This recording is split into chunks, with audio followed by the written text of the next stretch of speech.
আমরা একটু বেরিয়েছি হংসেশ্বরী মন্দিরে আর কি। মেয়েরা দেখতে যাবে বলল, তা খাওয়া দাওয়া করে পম্বুতুকে ঘরে রেখে ওরাও ঘুমিয়ে পড়েছে। তা ভাবলাম এই ফাঁকে একটু ঘুরে আসি। 2টোর পরেই বেরিয়েছি, প্রায় 2:30 বাজে। এবার মেয়েরা শুধু বারবার বলছে একটু হংসেশ্বরী মন্দিরে ঘুরতে যাবে। বাড়ির কাছে হলে কি হবে, প্রায় আসাই হয় না এখানে। কত দূর দূর থেকে মানুষ আসে, কিন্তু আমরা বাড়ির কাছে হয়ে বেশি আসা হয় না। এইখানে জুতো রাখার জায়গায় আবার জুতোটা রাখলাম। এখানে আবার একটা সুন্দর এই জায়গাটা আর কি, বাথরুম, বাইরের লোকরা আসলে বাথরুম ব্যবহার করতে আর কি সুবিধা হয়। খুব সুন্দর এখানের বাথরুমটা। জুতোটা রেখে তারপরে আমরা আবার মন্দিরের ভেতরে প্রবেশ করলাম, কেননা জুতো পরে ভেতরে ঢুকতে দেয় না। তোমরা বাইরেও জুতো রাখতে পারো, কোনো অসুবিধা নেই, কিন্তু জুতো চুরি হয়ে গেলে তখন তো আবার অসুবিধা। তখন ওই 2 টাকা করে জুতো রেখে ভেতরে যাওয়াটাই বেশি ভালো মনে হলো। এখানে অনেক কিছুই লেখা আছে মন্দির সম্পর্কে, তা আমরা আর তোমাদের দেখালাম না। ওখানে অনেকে দাঁড়িয়ে পড়ছে। এবার আমার আবার তাড়াতাড়ি বাড়ি যেতে হবে, তাই আর কি তোমাদের একটু ঘুরিয়ে দেখাচ্ছি। বেশিক্ষণ থাকিনি আমরা, ওই আধা ঘন্টার মতন ছিলাম। মন্দিরটা ঘুরিয়েই আবার সাথে সাথে বাড়ি চলে এসেছি।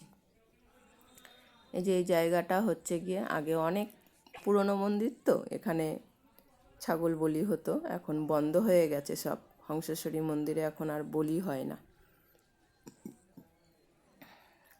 কালকে প্রচুর ভিড় ছিল, যেহেতু 1 জানুয়ারি ছিল, কিন্তু আমরা তো এসেছি তার পরের দিন, ওই 2টোর পরে, তাই আর কি ফাঁকাই ছিল। নাহলে ভেতরে কালকে ঢোকাই যাচ্ছিল না, এত ভিড় ছিল। এর আগেও আমি আমার ফার্স্ট চ্যানেলে এই হংসেশ্বরী মন্দিরের ভিডিও আমি দেখিয়েছি, কিন্তু এখানটা তো আমার নতুন, অনেক দর্শক নতুন বন্ধু আছে, তাই আর কি আমি আর একবার মন্দিরটা তোমাদের দেখিয়ে দিচ্ছি। যে আমাদের মা হংসেশ্বরী, দেখো ঘড়িতে এখানে কটা বাজে তোমরা দেখতেই পাচ্ছ। এবার এখান থেকে একটু ঘুরে গিয়ে আবার বাড়ি চলে যাব, কেননা পম্বুতু রয়েছে। খাওয়া দাওয়ার পরেই এসেছি। এই যে 1 জানুয়ারি উপলক্ষে মন্দির এরকম বেলুন দিয়ে ফুল দিয়ে সাজিয়েছিল, কালকে সাজিয়েছিল এইটা। তা আমরা আর কালকে আসিনি, এত ভিড় ছিল বলে। জানি আমি এত ভিড়ের মধ্যে ভিডিও করা যাবে না, সব লোকজন ভর্তি থাকে, তাই আজকে এলাম। মেয়েরা বলল চলো মা একটু গিয়ে ঘুরে আসি, আসাই হয় না। এবার আজকে ভীষণ ঠান্ডা ছিল, তাই আর কি রোদটা ভালোই লাগছিল। আর এই ভেতরের এই মেঝেগুলো এত ঠান্ডা ছিল যে গায়ে শিরশির করছিল। আর মন্দিরের চারি সাইডে তোমাদের আগেও দেখিয়েছিলাম ছোট ছোট মানে আর কি শিবলিঙ্গর মন্দির দিয়ে ভর্তি, আর ভেতরেও অনেক বাগান আছে। আর এই জায়গাটা হচ্ছে গিয়ে মায়ের ভোগ রান্না হয়। আবার দূর থেকে যদি কোনো মানুষ আসে তাহলে এখানে টোকন সিস্টেমে খাওয়া দাওয়ারও ব্যবস্থা আছে আর কি। 10টার মধ্যে যেহেতু পুজোয় বসে, তখন যদি তোমরা টোকন নিয়ে নাও, এখানে আর কি দুপুরের খাওয়া দাওয়াটা তোমরা করে নিতে পারবে মায়ের ভোগ হিসেবে। আর এইখানে এই যে রান্না হয়, একসঙ্গে অনেক মানুষের খাওয়া দাওয়ার ব্যবস্থা আছে, রান্না ফান্না সব এইখানেই হয়, মায়ের ভোগও হয় এখানে রান্না। এবার যারা দূর থেকে আসে তাদের খাওয়া দাওয়ারও কোনো অসুবিধা হয় না, ওখান থেকে টোকন নিয়ে খাওয়া দাওয়া করতে পারে। সমস্ত মন্দিরের মানে চারিদিকে এরকম সুন্দর বাগান, আর মন্দিরের চারিদিকে পুরো শিবলিঙ্গের মন্দিরে ঘোরানো আছে। এই যে দেখছো এই বাগানগুলো সব পরিচর্যা করে, এখনও সবে লাগিয়েছে গাছগুলো, শীতের ফুল গাছ, এর জন্য লোক রাখা আছে। আর এই জায়গাটা হচ্ছে গিয়ে মায়ের গর্ভগৃহ, এখানে প্রবেশ নিষেধ, উপরে ওঠা যায় সিঁড়ি বেয়ে একদম। আর এই মন্দিরটার অপর সাইডে আছে পুরো ওই যে আমবাগান, আমরা যে আমবাগানগুলো দেখাই আমাদের পুকুরের ভেতরের যে আমবাগান, তাই সেই আমবাগানের শুরুতেই এই হংসেশ্বরী মন্দিরটা আছে। আর চারিদিকে ওরকম আমবাগানে ভর্তি। আর অনেক দূর দূর থেকে মানুষ আসে, তো এবার মন্দিরটা অনেকটাই পুরনো হয়ে গেছে, যেই কারণে এই যে এইটা হচ্ছে বাসুদেব মন্দির, অনেক পুরনো, প্রায় ভগ্ন প্রায় অবস্থা, তাই আর কি ওই জায়গায় মানুষকে কোনো যেতে দিচ্ছে না। যখন তখন কিছু একটা বিপদ যদি হয়ে যায় তখন তো অসুবিধা হয়ে যাবে। তাই আর কি ওই মন্দিরে এখন প্রবেশ নিষেধ। কিন্তু আগে আমরা যখন ছোট ছিলাম তখন এই মন্দিরে গিয়ে আমরা খেলা করতাম এই মন্দিরটায়, কিন্তু এখন পুরো ফেটে ফেটে গেছে।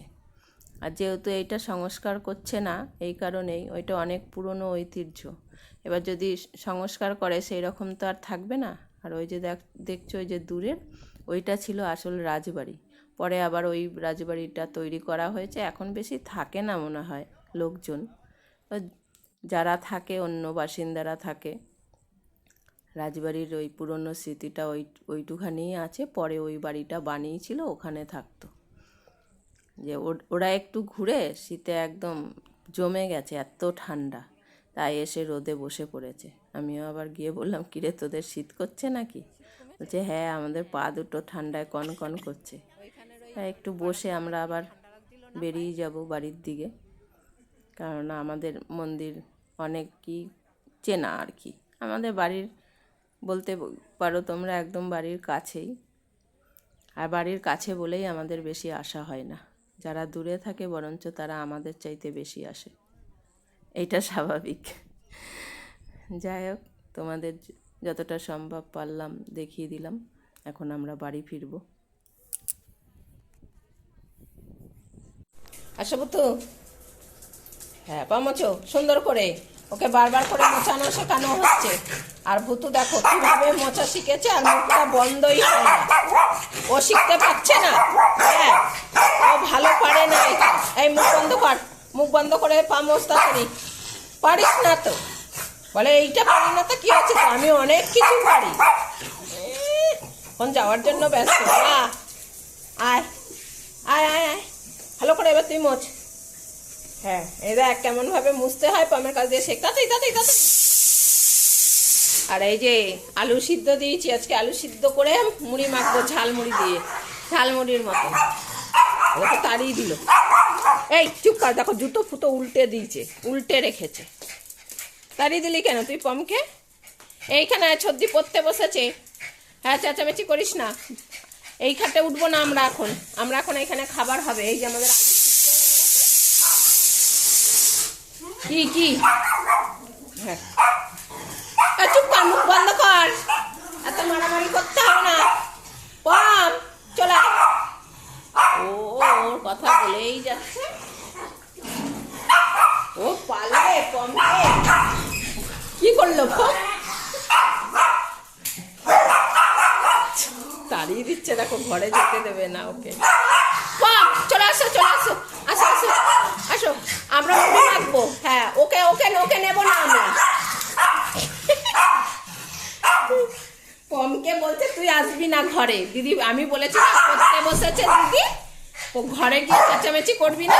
তাই পমকে দেখো আসতে দিচ্ছে না ঘরে। ও গেলেই ওকে তাড়িয়ে দিচ্ছে দৌড়ে এসে। থাক, আসতে হবে না, থাক, আসতে হবে না। ভুতু দিদিদের সঙ্গে থাকুক, তুমি আমার সঙ্গে থাকবে। এই যে শশা, এখন এসছিস কেন ভুতু তুই? হ্যাঁ ভুতু, তুই এখন এসছিস কেন? এই যে আমরা এখন শশা দিয়ে মুড়ি মাখবো। আজকে কোনো টিফিন বানাবো না। কি কি তুই খাবি না তো? ঠিক আছে, আমি আর কম খাবো। যা তুই যা যা যা যা, তোর হবে না, তোর হবে না। মটরশুঁটি নেই, তাই পম আজকে শশা ভালো খাবে, তাই তো পম? হ্যাঁ, তুমি শশা খাবে তো? আর পম আলু ভালো খায়, অনেক দিন হয়ে গেছে আলু দেওয়া হয় না। আজকে আলু সিদ্ধ করে তারপরে চটপটির মশলা ধনে গুঁড়ো দিয়ে তারপরে অনেক কিছু দিয়ে মুড়ি মাখবো। এখন আমি মুড়ি আনতে যাব। কি পটলা, আমরা এখন মুড়ি আনতে যাব তো? ঠিক আছে, বসো চুপ করে, আমরা এখন মুড়ি নিয়ে আসি। দুষ্টুমি হয়েছে করা, এত দুষ্টুমি করে যে একদম চেঁচিয়ে বাড়ি মাথায় করে। এখন খাবার দেব, তাহলে মুখটা বন্ধ থাকবে একটু খানিকক্ষণ, তাই তো পটলা?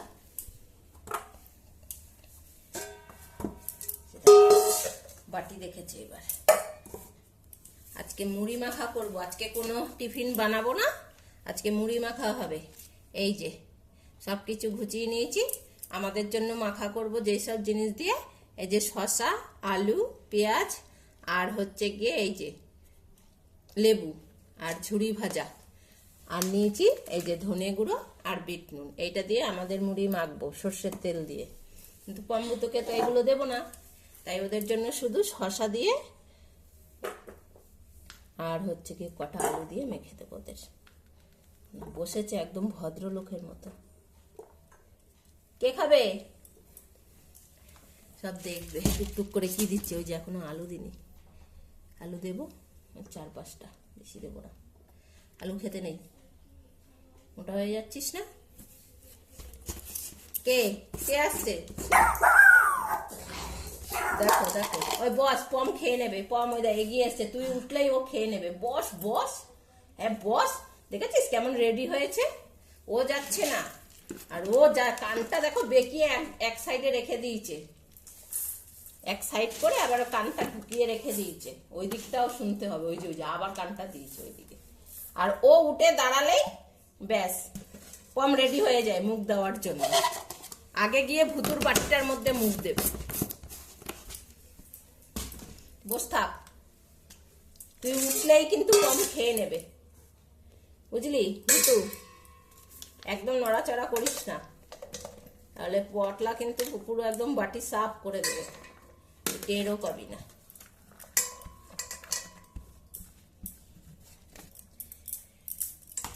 দেবো না এখন, আমাদেরটা রেডি করব তারপরে দেবো, না হলে না আমাদের বাটির দিকে তাকিয়ে আবার বসে থাকবে। ওদেরটা মেখে দিয়ে দিলেই সাথে সাথে খেয়েই আবার আমাদেরটা কি দিয়ে মাখছি আবার সেটাও দেখবে। লেবু দিয়ে দিলাম, এবার এই মশলাটা দিয়ে দিলাম। পমের লোল পড়ে যাচ্ছে, জিভটা চেটেই যাচ্ছে। তেল দিয়ে দিই। ধনে পাতা নেই, থাকলে ধনে পাতাও কুচিয়ে দিতাম, কিন্তু আমরা হচ্ছে গিয়ে এই কাঁচা লঙ্কা দিই না মুড়ির মধ্যে।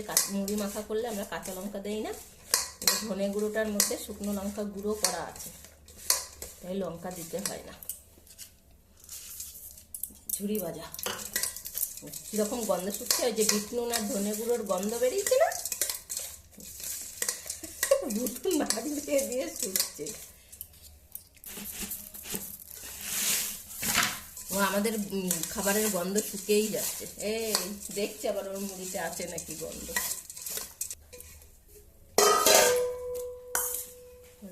মেখে দিইনি, নাহলে এতক্ষণে খাওয়া হয়ে যেত। আর খেয়ে গিয়ে একেবারে সোজা ঘরে গিয়ে বসে বসে দেখবে।